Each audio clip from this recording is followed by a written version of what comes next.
Hi hello friends, ಚೇತನ study infinity ಚಾನಲ್ಗೆ ಸ್ವಾಗತ. ನಾನು ಚೇತನ. ಇವತ್ತಿನ ವಿಡಿಯೋ ಬಂದು ನಾವು ಸಾಮಾನ್ಯ ಕನ್ನಡ ಅಥವಾ ಜನರಲ್ ಇಂಗ್ಲೀಷ್ ಕನ್ನಡ ಬಗ್ಗೆ ನಾವು ನೋಡೋಣ.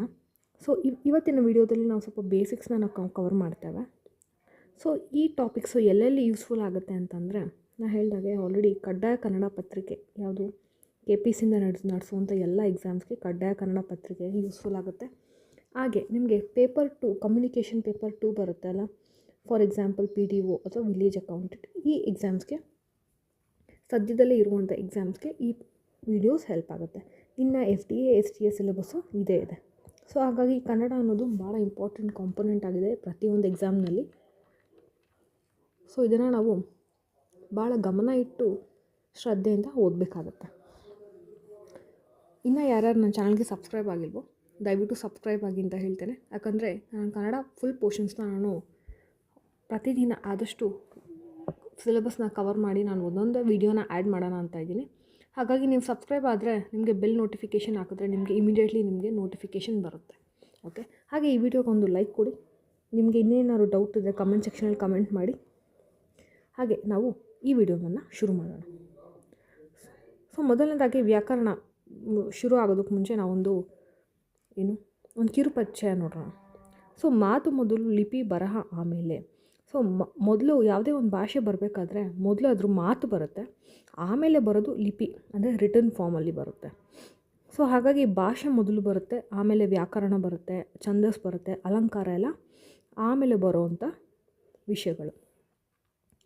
ಸೊ ಈ ಭಾಷೆ ಅನ್ನೋದು ಅದಕ್ಕೊಂದು ಸ್ವರೂಪ ಇರುತ್ತೆ, ಅರ್ಥ ಇರುತ್ತೆ, ಓಕೆನಾ, ಧ್ವನಿ ಇರುತ್ತೆ, ಉಚ್ಚಾರ ಇರುತ್ತೆ, ಶ್ರುತಿ ಇರುತ್ತೆ. ಓಕೆ, ಇದನ್ನೆಲ್ಲ ಸೂತ್ರಬದ್ಧವಾಗಿ ನಾವು ಹೇಳಬೇಕು ಅನ್ನೋದನ್ನು ನಾವು ವ್ಯಾಕರಣ ಶಾಸ್ತ್ರ ಅಂತ ಹೇಳೋದು.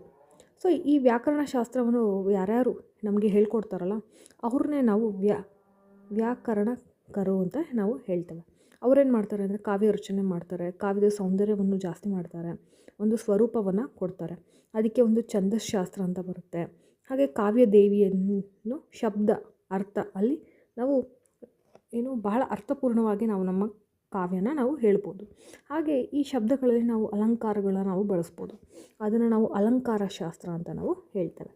ಹೀಗೆ ಕನ್ನಡ ಭಾಷೆಯಲ್ಲಿ ಭಾಳಷ್ಟು ಈ ಶಾಸ್ತ್ರಗಳ ಬಗ್ಗೆ ಹೇಳ್ತಾರೆ. ಅಂದರೆ ಛಂದಸ್ಸಲ್ಲಾಗಿರ್ಬೋದು, ಅಲಂಕಾರಲ್ಲಾಗಿರ್ಬೋದು, ಅದನ್ನೆಲ್ಲ ನಾವು ಲಕ್ಷಣ ಗ್ರಂಥ ಅಂತ ನಾವು ಕರೆಯೋದು. ಅದನ್ನು ಹೆಸರು ಲಕ್ಷಣ ಗ್ರಂಥ.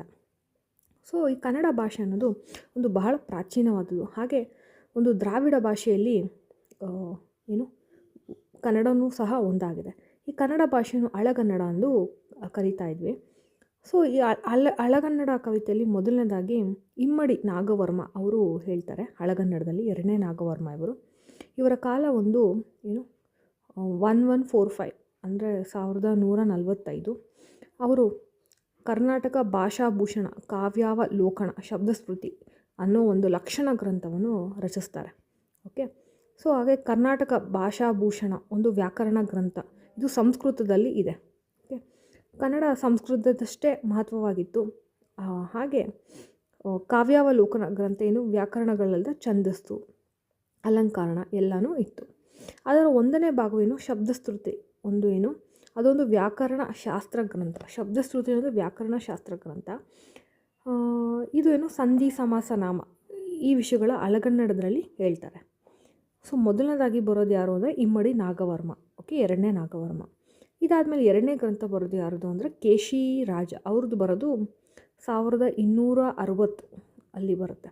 ಓಕೆ, ಇವ್ರ ತಂದೆ ಬಂದು ಮಲ್ಲಿಕಾರ್ಜುನ ದೇವ ಅಂತ, ಸೋದರ ಮಾವ ಜನ್ನಕವಿ. ಸೊ ಇವ್ರದ್ದು ಕವಿಗಳ ಕುಟುಂಬನೇ, ಓಕೆನಾ, ಮಹಾಕವಿಗಳ ಕುಟುಂಬ. ಸೊ ಈ ವಿದ್ವಾಂಸರಲ್ಲಿ ಹುಟ್ಟಿರ್ತಾರೆ. ಇವರು ಏನು ಕೊಡ್ತಾರೆ ಅಂದರೆ ಶಬ್ದಮಣಿ ದರ್ಪಣ, ಇದೊಂದು ವ್ಯಾಕರಣ ಗ್ರಂಥ. ಶಬ್ದಮಣಿ ದರ್ಪಣ ಹಳೆಗನ್ನಡದ ಬಗ್ಗೆ ಹೇಳುತ್ತೆ. ಹಾಗೆ ಶಬ್ದಮಣಿ ಗ್ರಂಥನೂ ಸಹ ಒಂದು ಲಕ್ಷಣ ಗ್ರಂಥ. ಇದರಲ್ಲಿ ಒಂದು ಪೀಠಿಗೆ ಬರುತ್ತೆ. ಅದರಲ್ಲಿ ಸಂಜ್ಞಾ ಪ್ರಕರಣ ಅಂತ ಬರ್ತಾರೆ. ಅಂದರೆ ಅಕ್ಷರ, ಶಬ್ದ, ಸಂಧಿ, ಪದಗಳ ಬಗ್ಗೆ, ಧಾತು ಬಗ್ಗೆ, ಅವ್ಯವಗಳ ಬಗ್ಗೆ ಭಾಳಷ್ಟು 8 ಅವ್ಯವಗಳ ಬಗ್ಗೆ ಅಧ್ಯಾಯಗಳಲ್ಲಿ ಇವರು ಹೇಳ್ತಾರೆ. ಓಕೆ, ಇದರಲ್ಲಿ ಕೊನೆಯ 9ನೇ ಅಧ್ಯಾಯ ಏನಾಗುತ್ತೆ ಅಂದರೆ ಪ್ರಯೋಗ ಸಾರ ಅಂತ ಹೇಳ್ತಾರೆ. ಪ್ರಯೋಗ ಸಾರದಲ್ಲಿ ಶಬ್ದಾರ್ಥ ನಿರ್ಣಯ ಅನ್ನೋದನ್ನು ನಮಗೆ ತಿಳಿಸ್ಕೊಡುತ್ತೆ. ಓಕೆ, ಸೊ ಇದು 2ನೇದ್ರ ಬಗ್ಗೆ. ಇನ್ನು ಗ್ರಂಥಕಾರ ಯಾರು ಅಂದರೆ ಭಟ್ಟಾಕಳಂಕ ದೇವ. ಓಕೆನಾ, ಭಟ್ಟಾಕಳಂಕ ದೇವ. ಇವರು ಯಾವಾಗಿದ್ದಿದ್ದು 1604. ಇವ್ರದ್ದು ಪ್ರಸಿದ್ಧ ಗ್ರಂಥ ಒಂದು ಶಬ್ದಾನುಶಾಸನ. ಇದೊಂದು ಪ್ರೌಢ ವ್ಯಾಕರಣ ಗ್ರಂಥ ಅಂತಲೂ ಸಹ ಹೇಳ್ತಾರೆ. ಇವರ ಗೃಹು ಬಂದು ಅಕಳಕಂದ ದೇವ. ಇವರು ಕನ್ನಡ ಮತ್ತು ಸಂಸ್ಕೃತ ಎರಡೂ ಭಾಷೆಯಲ್ಲಿ ವಿದ್ವಾಂಸರಾಗಿರ್ತಾರೆ.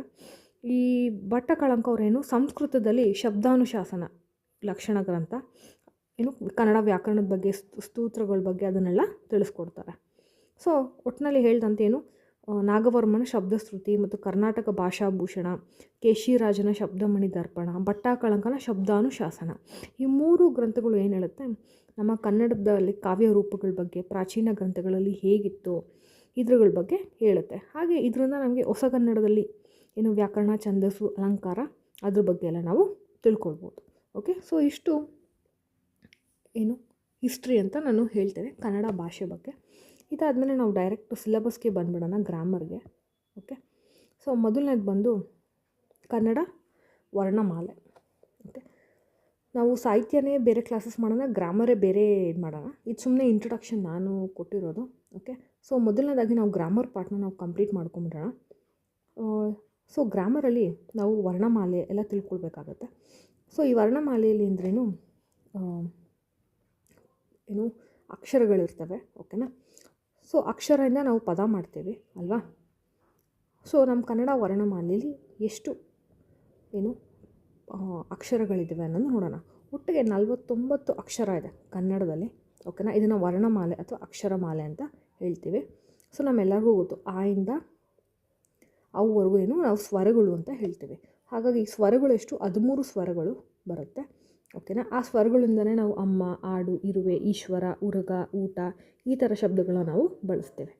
ಓಕೆ, ಅದಾದಮೇಲೆ ನಮಗೆ ಏನು ಬರುತ್ತೆ ಅಂದರೆ ವ್ಯಂಜನಗಳು. 13 ಸ್ವರಗಳು, ಒಟ್ಟು 49 ಇರುತ್ತೆ. 13 ಸ್ವರಗಳು, ಹಾಗೆ 34 ವ್ಯಂಜನಗಳು ಬರುತ್ತೆ. ಅದಾದಮೇಲೆ 2 ಯೋಗವಾಹಗಳು. ಅದು ಯಾವುದು ಅಂದರೆ ಅಮ್ ಮತ್ತು ಅಹ, ಅನುಸ್ವರ ವಿಸರ್ಗ ಅಂತ ನಾವು ಹೇಳೋದು.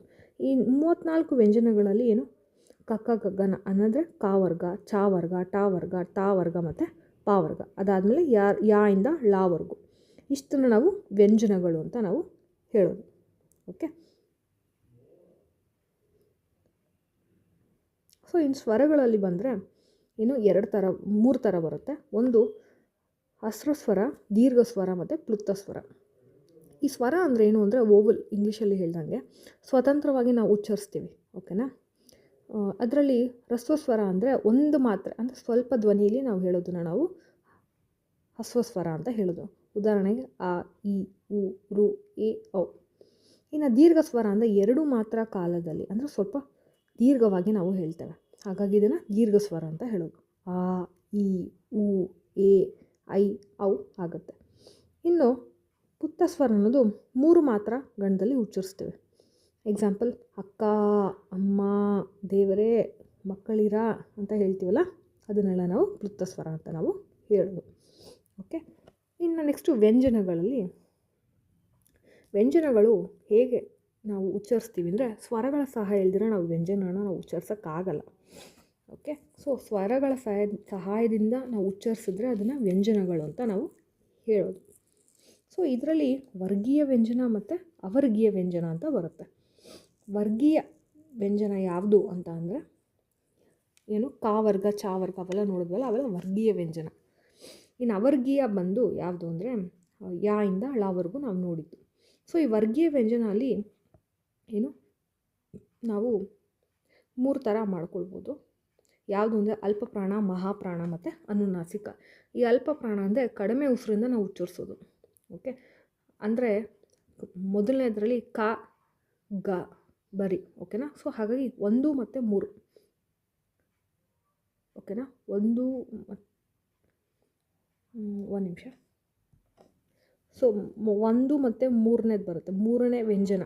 ಪ್ರತಿ ವರ್ಗದಲ್ಲಿ 1 ಮತ್ತು 3ನೇದು ಅಂದರೆ ನೋಡಿ 1, 3 ಇವು ಅಲ್ಪಪ್ರಾಣ ಆಗುತ್ತೆ. ಇನ್ನು 2 ಮತ್ತು 4 ಏನು ಬರುತ್ತಲ್ಲ, ಅದು ಏನಾಗುತ್ತೆ ಅಂದರೆ ಮಹಾಪ್ರಾಣ ಆಗುತ್ತೆ. ಓಕೆನಾ, ಸೊ ಜಾಸ್ತಿ ಉಸಿರಿಂದ ನಾವು ಉಚ್ಚರಿಸೋದು. ಇನ್ನು ಅನುನಾಸಿಕ ಅಂದರೆ ಮೂಗಿನ ಸಹಾಯದಿಂದ ನಾವೇನು ಹೇಳ್ತೀವಲ್ಲ ಅನುನಾಸಿಕ ಅವೆಲ್ಲ. ಓಕೆನಾ. ನ್ಯ ನ್ಯ ನ ನ ಮ ಅವೆಲ್ಲ ಅನುನಾಸಿಕ ಆಗುತ್ತೆ. ಓಕೆ. ಸೊ ಇನ್ನು ಯೋಗವಾಹಗಳು ಅಂದರೆ ಸ್ವರಗಳ ಮುಂದೆ ಏನು ಉಚ್ಚರಿಸುವಾಗ ನಾವು ಅಹ ಯೂಸ್ ಮಾಡ್ತಾರೆ, ಅದನ್ನು ಯೋಗವಾಹ ಅಂತ ಹೇಳ್ತೇವೆ. ಉದಾಹರಣೆಗೆ ಏನು ಅಂದರೆ ಅಂದ, ಇಂದ್ರ, ಅಂತಃಪುರ, ದುಃಖ. ಓಕೆ. ಇದು ಇಷ್ಟು ಏನು ವರ್ಣಮಾಲೆ ಬಗ್ಗೆ. ಇನ್ನು ಗುಣಿತಾಕ್ಷರಗಳು. ಓಕೆ. ವ್ಯಂಜನಗಳಿಗೆ ಸ್ವರಗಳು ಸೇರಿ ಗುಣಿತಾಕ್ಷರ ಆಗೋದು. ವ್ಯಂಜನ ಮತ್ತು ಸ್ವರ ಸೇರಿದ್ರೆ ಗುಣಿತಾಕ್ಷರ ಆಗುತ್ತೆ. ಉದಾಹರಣೆಗೆ ಕಾ ಗುಣಿತ ಅಲ್ವಾ. ಇವಾಗ ಕಾ ಬರಬೇಕು ಅಂತ ಅಂದರೆ ಕ ಮತ್ತು ಅ ಸೇರಿದ್ರೆ ಮಾತ್ರ ಕ ಆಗುತ್ತೆ. ಕಾ ಆಗಬೇಕು ಅಂದರೆ ಕ ಮತ್ತು ಆ ಎರಡನೇ ಆ ದೀರ್ಘ ಆಗಬೇಕು. ಈ ಥರ ವ್ಯಂಜನಗಳು ಬರೋದು. ಸೊ ನಮಗೇನು ಗೊತ್ತು ವ್ಯಂಜನ ಗುಣಿತಾಕ್ಷರಗಳಲ್ಲಿ ಕ ಕ ಕಿ ಕಿ ಕು ಕು ಕೃ ಕೆ ಕೆ ಕೈ ಕೋ ಕೋ ಕೌ ಕಂ ಕಹ. ಸೊ ಈ 13 ಗುಣಿತಾಕ್ಷರಗಳೇನಂತ ಕಾ ಗುಣಿತಗಳು ಅಂತ ನಾವು ಹೇಳೋದು. ಇದನ್ನು ಬಳ್ಳಿ ಅಂತಲೂ ಸಹ ಕರೀತಾರೆ. ಬಳ್ಳಿ ಅಂತಲೂ ಸಹ ಕರೀತಾರೆ. ಇದನ್ನು ಗುಣಿತಾಕ್ಷರಗಳು ಅಂತ ಹೇಳೋದು. ಇನ್ನು ಸಂಯುಕ್ತಾಕ್ಷರ ಅಥವಾ ಒತ್ತಕ್ಷರ ಅಂತ ಬರುತ್ತೆ. ಒತ್ತಕ್ಷರ ಬರುತ್ತಲ್ಲ ಅದನ್ನು ಅಂತ ಹೇಳೋದು. ಓಕೆನಾ. ಸೊ ಏನಾಗುತ್ತೆ ಅಂದರೆ ಎರಡು ವ್ಯಂಜನಗಳ ಮಧ್ಯದಲ್ಲಿ ಏನು ಯಾವ ಕಾಲ ವಿಳಂಬವೂ ಇಲ್ಲದೆ ಸೇರುವುದಕ್ಕೆ ಸಂಯುಕ್ತಾಕ್ಷರ ಅಂತ ನಾವು ಹೇಳ್ತೇವೆ. ಓಕೆನಾ. ಇದರಲ್ಲಿ 2 ಥರ ಬರುತ್ತೆ. ಒಂದು ಸಜಾತಿ ಸಂಯುಕ್ತಾಕ್ಷರ, ಇನ್ನೊಂದು ವಿಜಾತಿ ಸಂಯುಕ್ತಾಕ್ಷರ. ಈ ಸಜಾತಿ ಅಂದರೆ ಒಂದೇ ಜಾತಿ ಅಥವಾ 2 ವ್ಯಂಜನ ಸೇರುವಾಗ ಒಂದೇ ಜಾತಿ ಬಂದರೆ ಅದನ್ನು ಸಂಯುಕ್ತಾಕ್ಷರ ಅಂತ ನಾವು ಹೇಳೋದು. ಓಕೆನಾ. ಸೊ ಎಕ್ಸಾಂಪಲ್ ನೋಡಿ, ಇಲ್ಲಿ ಆ ಇದೆ, ಅಕ್ಕಕ್ಕೆ ಏನು ಕ ಮತ್ತು ಕ, ಇದು ಕಾ ಇದೆ, ಇದು ಕಾ ಇದೆ, ಹಾಗಾಗಿ ಇದು ಸಜಾತಿ ಆಗುತ್ತೆ. ಇಲ್ಲಿ ಅಜ್ಜ, ಆ ಇದೆ, ಜ ಮತ್ತು ಜ, ಈ ಥರ ಒಂದೇ ಬರೋದ್ರಿಂದ ಅದನ್ನು ಸಜಾತಿ ಅಂತ ಹೇಳ್ತೇವೆ. ಇನ್ನು ವಿಜಾತಿ ಅಂತ ಬಂದರೆ 2ರಿಂದ 3 ವ್ಯಂಜನಗಳು ಬೇರೆ ಬೇರೆ ಡಿಫ್ರೆಂಟ್ ಸೇರಿದ್ರೆ ಅದನ್ನು ವಿಜಾತಿ ಅಂತ ಕೇಳೋದು. ಉದಾಹರಣೆಗೆ ನೋಡಿ, ಇಲ್ಲಿ ವಸ್ತ್ರ ಅಲ್ಲಿ ಏನಾಗಿದೆ, ಸಾ ಇದೆ, ತಾ ಇದೆ, ರಾ ಇದೆ, 3 ಥರ ಆಯಿತು, ಹಾಗಾಗಿ ವಸ್ತ್ರ, ಇದು ವಿಜಾತಿ ಆಗುತ್ತೆ. ಇನ್ನು ಅಕ್ಷರ ಬಂದರೆ ಕ ಮತ್ತು ಶ 2 ಥರ ಇದೆ. ಸೊ ವಿಜಾತಿಗೆ ವಸ್ತ್ರ, ಅಕ್ಷರ, ಸ್ವಾರ್ಥ, ಜ್ಞ, ನ, ಇಷ್ಟು ವಿಜಾತಿ ಸಂಯುಕ್ತಾಕ್ಷರ ಬರುತ್ತೆ. ಇನ್ನು ಯಾವ್ಯಾವ ಸ್ಥಳದಲ್ಲಿ ಅಕ್ಷರಗಳು ನಮ್ಮ ದೇಹದಲ್ಲಿ ಹುಟ್ಟುತ್ತೆ ಅಂತ ಬಂದರೆ ಭಾಳಷ್ಟು ಶಬ್ದಗಳು ಬೇರೆ ಬೇರೆ ಕಡೆ ಹುಟ್ಟುತ್ತೆ. ಉದಾಹರಣೆಗೆ ಕಂಠ. ಕಂಠ ಅಲ್ಲಿ ಅಂದರೆ ಯಾವ್ದ್ಯಾವುದು ಬರುತ್ತೆ ಅಂದರೆ ಅ, ಆ, ಕ, ಗ, ಗ, ಗ, ನ್ಯ, ಅ ಮತ್ತು ವಿಸರ್ಗ ಅನ್ನೋದು ಇವೆಲ್ಲ ಕಂಠದಿಂದ ಬರುವಂಥದ್ದು. ಇನ್ನು ನೆಕ್ಸ್ಟು ದವಡೆ ಸಹಾಯದಿಂದ ಬರುವಂಥ ಅಕ್ಷರಕ್ಕೆ ತಾಲಾಕ್ಷರ ಅಂತ ನಾವು ಹೇಳ್ತೇವೆ. ಅವ್ಯಾವು ಅಂದರೆ ಇ, ಈ, ಛ, ಜ, ಜ, ಜ, ಯ, ಶ, ಇವು ದವಡೆ ಸಹಾಯದಿಂದ ಬರುವಂಥದ್ದು. ಇನ್ನು ಮೂರ್ಧನ್ಯ ಅಂದರೆ ಇವು ನಾಲ್ಗೆಯ ಮೇಲ್ಭಾಗದಲ್ಲಿಂದ ಸಹಾಯದಿಂದ ಬರುವಂಥದ್ದು. ಇವ್ಯಾವ ಅಂದರೆ ಋ, ಟ, ಡ, ಡ, ಡ, ನ, ರ, ಶ, ಇಷ್ಟು ಶಬ್ದಗಳು. ಇನ್ನು ಹಲ್ಲುಗಳ ಸಹಾಯದಿಂದ ಬರುವಂಥದ್ದು ದಂತ್ಯ. ದಂತ್ಯ ಯಾವುದಾದ್ರು ಅಂದರೆ ತ, ಥ, ದ, ದ, ನ, ಲ, ಸ, ಇವು ದಂತ ಸಹಾಯದಿಂದ ಬರುತ್ತೆ. ಇನ್ನು ತುಟಿ ಸಹಾಯದಿಂದ ಬರುವಂಥದ್ದು ಯಾವುದು ಅಂದರೆ ಓಷ್ಟ್ಯ. ಅವ್ಯಾವು ಅಂದರೆ ಉ, ಊ, ಪ, ಫ, ಬ, ಬ, ಮ ಆಗುತ್ತೆ. ಇನ್ನು ನಾಸಿಕ, ಇದು ನಮ್ಮ ಮೂಗಿಂದ ಸಹಾಯದಿಂದ ಬರೋದು. ಯಾವುದು ಅಂದರೆ ನ, ನ, ನ, ನ, ಮ ಬರುತ್ತೆ. ಇನ್ನು ಕಂಠತಾಲು ಅಂದರೆ ಕಂಠ ಮತ್ತು ದವಡೆ ಎರಡೂ ಸಹಾಯದಿಂದ ಬರೋದು ಯಾವುದು ಅಂದರೆ ಎ, ಎ, ಐ, ಈ 3 ಅಕ್ಷರ. ಇನ್ನು ಕಂಠೋಷ್ಯ ಯಾವುದಾದ್ರು ಅಂದರೆ ಕಂಠ ಮತ್ತು ದವಡೆ. ಓಕೆನಾ, ಎರಡೂ ಸಹಾಯದಿಂದ ಹುಟ್ಟುತ್ತೆ. ಯಾವುದು ಅಂದರೆ ಓ, ಔ, ಔ ಇವೆರಡು. ಓಕೆ.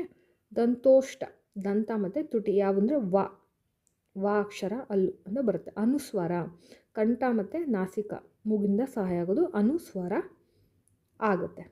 ಸೊ ಇಷ್ಟು ಏನು ಬೇಸಿಕ್ಸ್ ಆಗುತ್ತೆ. ಅದು ನಾವು ವರ್ಣಮಾಲೆಯಿಂದ ಶುರು ಮಾಡಿದ್ರೆ ಎಂಟೈರ್ ವರ್ಣಮಾಲೆ ಎಲ್ಲೆಲ್ಲಿ ಪದ ಏನೇನು ಹುಟ್ಕೊಳುತ್ತೆ ಅನ್ನೋದು. ಸೊ ಇಷ್ಟು ನಾವು ಬೇಸಿಕ್ಸ್ ನಾವು ಓದಿದ್ದೀವಿ. ಮುಂದಿನ ವೀಡಿಯೋದಲ್ಲಿ ನಾವು ನಾಮಪದ ಅದರ ರಿಲೇಟೆಡ್ಡು ಎಲ್ಲ ಓದೋಣ. ಸೊ ಇನ್ನು ನನ್ನ ಚಾನಲ್ಗೆ ನೀವು ಯಾರ್ಯಾರು ಸಬ್ಸ್ಕ್ರೈಬ್ ಆಗಿಲ್ಲೋ ದಯವಿಟ್ಟು ಸಬ್ಸ್ಕ್ರೈಬ್ ಆಗಿ, ಯಾಕಂದರೆ ನಾನು ಇನ್ನಷ್ಟು ಈ ಕನ್ನಡ ಗ್ರಾಮರ್ ರಿಲೇಟೆಡ್ ವೀಡಿಯೋಸ್ನ ಹಾಕ್ತೀನಿ. ಸೊ ತಪ್ಪದೇ ನೋಡಿ. ಈ ವಿಡಿಯೋಗೆ ಒಂದು ಲೈಕ್ ಕೊಡಿ. ಹಾಗೆ ಡೌಟ್ಸ್ ಇದ್ದರೆ ನೀವು ಕಮೆಂಟ್ ಸೆಕ್ಷನಲ್ಲಿ ಕಮೆಂಟ್ ಮಾಡಿ. ಸೊ ತಪ್ಪದೆ ನನ್ನ ವೀಡಿಯೋಸ್ನ ನೀವು ಶೇರ್ ಮಾಡಿ ಅಂತ ನಾನು ಹೇಳ್ತೇನೆ. ಇನ್ನು ನೆಕ್ಸ್ಟ್ ನಾವು ಗ್ರಾಮರ್ದಾದಮೇಲೆ ಭಾಳಷ್ಟು ಕನ್ನಡ ರಿಲೇಟೆಡ್ ಕ್ವೆಶನ್ಸ್ನ ನಾವು ಸಾಲ್ವ್ ಮಾಡೋಣ. So stay tune to my channel ಅಂತ ಹೇಳ್ತೇನೆ.